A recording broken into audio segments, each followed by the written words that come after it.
একটা গুনাহ তওবা করলে ক্ষমা হয় না। আমরা অনেকেই বলি যে শিরকের গুনাহ আল্লাহ ক্ষমা করে না, এটা ভুল কথা। আল্লাহ শিরকের গুনাহও ক্ষমা করে। তওবার মতো তওবা করতে পারলে আল্লাহ শিরকের গুনাহ ক্ষমা করে দেয়। যারা বিধর্মী তারা তো শিরিক করছে, এখন তওবা করে সে ইসলাম গ্রহণ করেছে, আল্লাহ তাকে ওই বিধর্মী সব জীবনের গুনাহগুলো ক্ষমা করে দিয়ে যখন কালেমা পড়ে মুসলমান হয়েছে তখন তাকে নিষ্পাপ মাসুম বানায় দিয়েছে।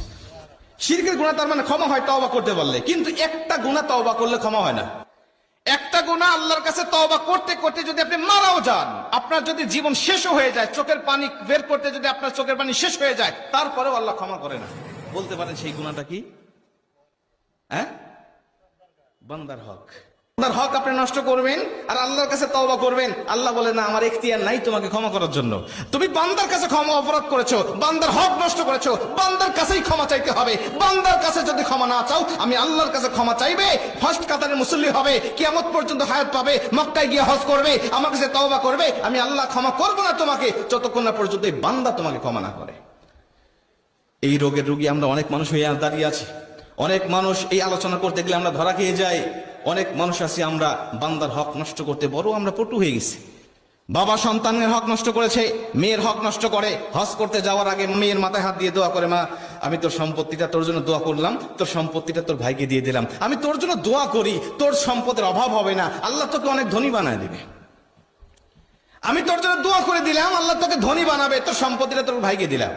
তোমার দোয়াই যদি আল্লাহ এতই কবুল করে, তুমি তোমার সন্তানের মাথায় হাত দিয়ে দোয়া করে যে বাবা তোর সম্পত্তিটা তোর বোনকে দিয়ে দিলাম আর তোর মাথায় হাত দিয়ে দোয়া করলাম আল্লাহ তোকে ধনী বানাবে। বাতাম কি হবে, ছুটানো লাগে তখন ছুটাবে। কিন্তু মেয়ে তো কিছু বলতে পারে না, মেয়ে কিছু বলতে পারে না, যার কারণে নরমের উপরে গরম দেখায়া অধিকাংশ বাবার আজকে মেয়ের হক গুলো নষ্ট করে, ফুফুর হক নষ্ট করে, চাচার হক নষ্ট করে, ভাতিজার হক নষ্ট করে তারা আজকে মক্কায় গিয়ে হজ করছে, বিভিন্ন ইবাদত বন্দী করছে, ফার্স্ট কাতারে মুসল্লি হচ্ছে, এভাবে তারা এভাবে ইবাদত বন্দী করছে। আল্লাহ পাক বলছে কিয়ামত পর্যন্ত তুমি এভাবে আমল করতে যাও, আমল করে যাও, কোনো আমল আমি আল্লাহর কাছে কবুল হবে না যতক্ষণ না পর্যন্ত এই বান্দা তোমাকে ক্ষমা না করে। বড় সেন্সিটিভ বিষয়, বড় সেন্সিটিভ বিষয়। ভাই হয়ে ভাইয়ের হক নষ্ট করে, ভাই হয়ে বোনের হক নষ্ট করে, ভাই হয়ে ভাতিজা হয়ে ফুফুর হক নষ্ট করে, ভাতিজা হয়ে চাচার হক নষ্ট করে, এভাবে হক নষ্ট করতে আমরা বড় পালা প্রতিযোগিতা করতেছি আজকে। কিন্তু আল্লাহ পাক এর বিষয়ে যে ভয়ঙ্কর কথাগুলো বলেছেন, যখন বলি তখন গায়ে লোম দাঁড়িয়ে যায়।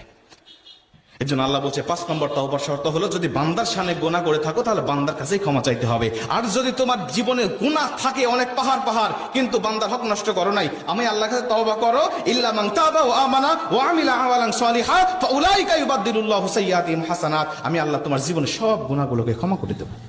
আমরা চেষ্টা করব কারো হক নষ্ট না করার জন্য। আল্লাহ তাআলা আমাদের সবাইকে তৌফিক দান করুন, আমিন। আসসালামু আলাইকুম ওয়া রাহমাতুল্লাহি ওয়া বারাকাতুহু।